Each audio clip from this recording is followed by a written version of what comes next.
Estamos acá disfrutando del final abierto con las presencias de Jorge Turina de Telefe, Ricardo Petunchi y Hernán Lascano del diario La Capital de Rosario, amigos que nos acompañan hoy acá.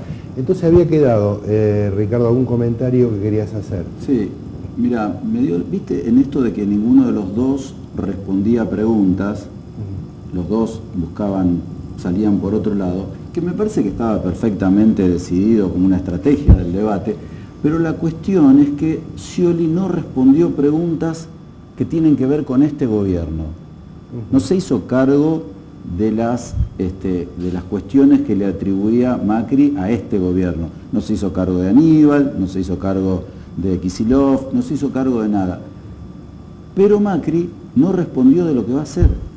Y a mí me parece que ahí, que no es lo mismo no responder de un gobierno con el cual vos estás identificado pero que termina, y no responder con lo que vos vas a hacer a partir del 10 de diciembre. Que termina y que tiene un rumbo cierto. Y que tiene un rumbo. Y Macri no dijo una palabra qué va a hacer con la economía, no respondió a ninguna de las cuestiones que le planteó Scioli. Y ahí me parece que esa es una de las cuestiones centrales del debate de anoche, ¿no? Que me parece que tenemos que ver y darle vueltas a ese tema durante esta semana. Y aparte la imputación respecto de que no votó el PRO, cosas, pilares, digamos, de la construcción de este absolutamente, proceso. Cosas que son constatables. Sí, esto es uno de los problemas principales. Hernán. Sí, a mí estaba pensando lo que conversábamos recién en el corte, me queda la sensación de que no se definían en este debate cuestiones en base a contenidos políticos, sino aquella parte, digamos, que gana adhesiones, que es la emocionalidad. Y esto se dice hace mucho tiempo. Spinoza ya en 1600 hablaba de que los afectos producen efectos en la política. Y justamente ese tipo de preguntas, de aserciones, de enunciados todo el tiempo que hacía Macri para que justamente respondiera Scioli por qué, por ejemplo,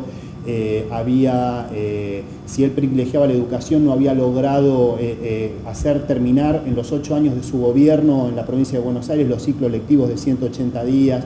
Todo eso me parece que apelaba a la emocionalidad y no buscaba entonces Scioli y viceversa contestar. No, pero ahí hay un punto que creo que es interesante debatir, que es el tema de cómo estaba armado el debate.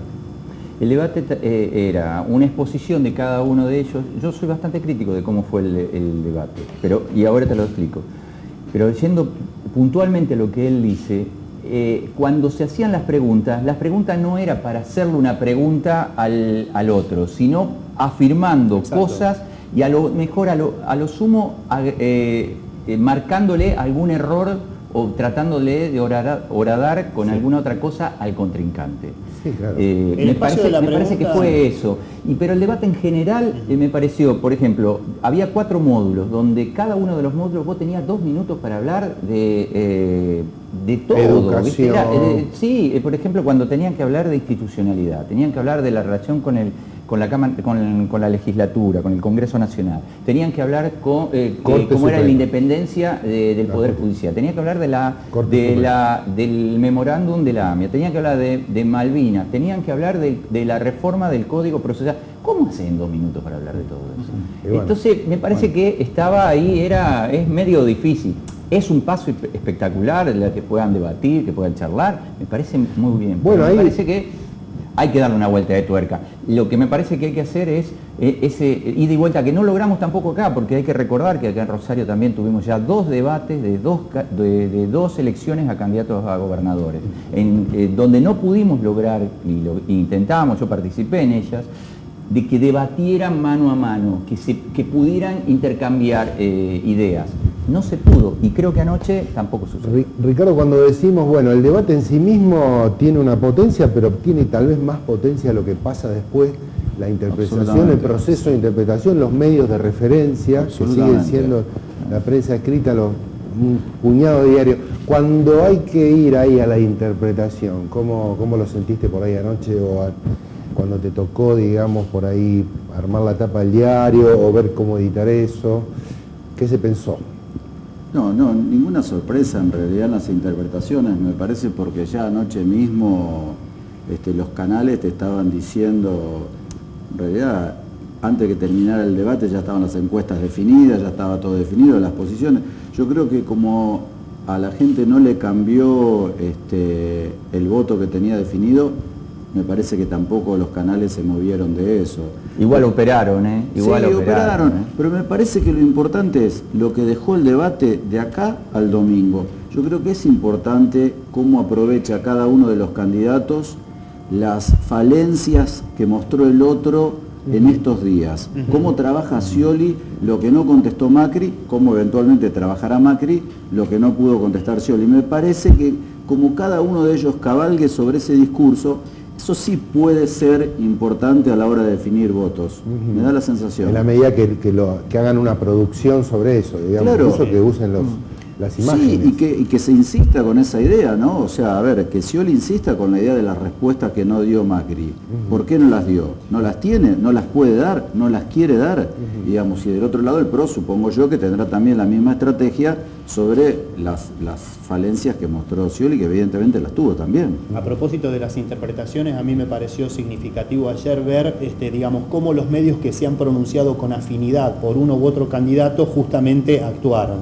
Vi, por ejemplo, que en TN, o no me acuerdo si en el programa de Jorge Lanata, hubo una rápida enunciación de una placa donde aparecía que la ventaja de Macri, según los televidentes, era de 94% a 8, una cosa que parecía, digamos, un brulote. Y al revés, los comentaristas de la TV pública, más allá de que eran dos periodistas más sobrios, no podían dejar de hacer las mismas interpretaciones en favor del candidato oficialista.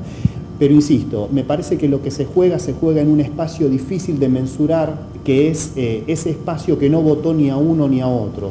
Y ahí va a ser muy difícil evaluar cómo ese sector tomó el debate. Y una cosa mínima es que me llama mucho la atención, insisto, que Macri haya utilizado un lenguaje tan duro contra Scioli, por ejemplo, tratándolo de cínico, claro, como veíamos sí, recién, cuando justamente Scioli, más allá de que ha lucido un poco ofuscado, tal vez por el resultado un tanto imprevisto para él en el primer turno, no tiene esa característica, digamos, de persona conflictiva, digamos, en cuanto a su temperamento. Entonces me parece que eso, digamos, también es una cosa, entiendo que disvaliosa Sí, para y Macri. no hay concordancia ahí, porque tiene que haber un tema de concordancia entre lo que se imputa y el imputado, digamos, Sí, la conducta del imputado. la conducta, exactamente. Al no haber concordancia, ahí puede haber Hay un ruido. desfase. Sí, es cierto. Yo quisiera decir algo que va más allá del debate, que también es una cosa que me da vuelta en estos últimos días y que está relacionado con lo que decía Ricardo recién, es en el tema de la decisión de esa gente que no sabe todavía qué va a votar. A mí lo que me sorprendió en los últimos 15 días, es decir, desde el mismo momento que desde el 26 de octubre en adelante, es esa aparición de un fenómeno que yo no había visto hace muchísimo tiempo, y que es la gente que no está militando, gente común que ha empezado a salir a las calles. Pero no es que salió a las calles con una pancarta, no, que la hace hasta en forma anónima, que habla con el otro. Yo tengo casos cercanos, personales, que he visto que gente que... ¿Qué hace? Jorge, te interrumpo, ¿te parece que eso puede tener alguna implicancia en eso es lo las que últimas horas? Eso es mi final abierto. Es mi final abierto. El de qué va a hacer esa gente. Eso implica, va a la balanza la va a inclinar para uno o para el otro lado. Sí. Yo no sé, pero a mí me sorprendió. Sí, es un fenómeno claramente. Que yo Hay una militancia que no existió antes del 25 de octubre. Me parece que eso es absolutamente claro, y particularmente me parece que es en el Frente para la Victoria que no hubo esa militancia. No la hubo antes del 25 de octubre. Yo creo que estaban convencidos que ganaban en primera vuelta. Algunos dirigentes del Frente para la Victoria, por ejemplo, viniendo a Santa Fe, están un poco borrados. Ricardo, digo, ¿un poco? Bueno, un poco mucho. Perdón, Pero acá, claramente, ¿qué está pasando? Yo quiero decir una cosa, yo Sí, no me la voy a imagino. pensar. Acá en la provincia de Santa Fe, el Frente para la Victoria perdió a nivel Provincia. A nivel provincia, sí. Ganó a nivel la provincia, senaduría, sí. Ganó como senador y ganó Diputados. en diputados. ¿Y dónde está? Están ¿Dónde ausentes. está Perotti? Clery lo vi ahora, lo vi, sí, ahora sí. empezó a salir, en estos últimos días lo vi. Pero Perotti es el tipo más votado en la provincia de Santa Fe. Y justamente tiene un perfil que es capaz de convocar a ese votante Claro. independiente o Exactamente, peronista, que no no es- kirchnerista, que está apelando fuertemente Scioli. Entonces justamente esto refuerza la imposibilidad de comprender qué pasa allí. Pero es una decisión política, eso es lo que no termino de entender. Si es una decisión política de que no aparezca nadie. Tampoco por ejemplo, traigo nombre, la carta principal que el peronismo de la provincia de Santa Fe amagó a jugar y nunca jugó en la última etapa, María Eugenia Bielsa, ¿no? Que tampoco se ha pronunciado en este caso. ¿Se pronunciará en las próximas horas? No lo sabemos. Puede haber ahí alguna de las razones por lo cual no se termina de constituir por ahí un triunfo de Daniel Scioli. Pero igual, yo insisto con esto, me parece que después de la primera vuelta hubo como una reacción en el justicialismo, ¿eh? Me parece que hubo un compromiso, no de todos, estoy de acuerdo con eso, pero sí hubo un compromiso de algunos dirigentes que hasta ese momento no habían aparecido. ¿Puedo seguir metiéndote en la llaga? Yo porque ya que estamos. La actitud del socialismo en la provincia de Santa Fe, a mí también no me... Yo estuve hablando con algunos dirigentes, son amigos, dirigentes del socialismo, y que yo le planteaba un escenario que no le gustaba absolutamente para nada, pero que en los hechos está ocurriendo. Yo lo que le decía era, bueno, ¿por qué no se habían expresado por alguno de los candidatos, sino por alguno de los candidatos? Me decían, bueno, su problema interno de que hay radicales que van a votar a Macri. En las últimas horas se conoció que legisladores de la Unión Cívica Radical ya están hablando de hacer un bloque en común con el PRO en la provincia de Santa Fe. ¿Eso que es cómo se interpreta? ¿Cómo queda el socialismo ante eso? Segundo, la semana pasada el actual intendente de Reconquista, Esperanza, firmó un acuerdo con los diputados del PRO. Entre ellos estaba uno radical y uno del PRO. Y cierro con esto, que es lo que le decían a un amigo de la Intendencia, que estaba desesperado hace 2 meses cuando tenían que votar a ver si ganaba Mónica Fein o ganaba Anita Martínez. Decían, ¿te imaginas si Anita Martínez maneja la Intendencia de Rosario? Entonces yo le contesté ahora, le digo, ¿vos te imaginás si vos querés pedir a un gobierno que encabece Mauricio Macri algo para la ciudad de Rosario? ¿Quién va a venir y se te va a sentar ahí enfrente? Se te va a sentar enfrente Anita Martínez. Ella, si yo fuese del PRO, haría eso. ¿Por qué? Bueno. Porque si yo la quiero posicionar para dentro de 4 años como candidata a gobernadora, ¿y quién fue la que fue a firmar a Reconquista ese acuerdo con el ministro de Medio Ambiente de Lipsi, que es Esperanza? Anita Martínez. Bueno. Así que bueno, ahí, que lo vayan viendo y recordando los compañeros. Se nos consumieron los minutos y especialmente Jorge, un especialista en manejar los tiempos televisivos, se los comió. Pero que vine con un puño de... No, de verdad y no. Le agradecemos a los 3 por estar aquí. Gracias.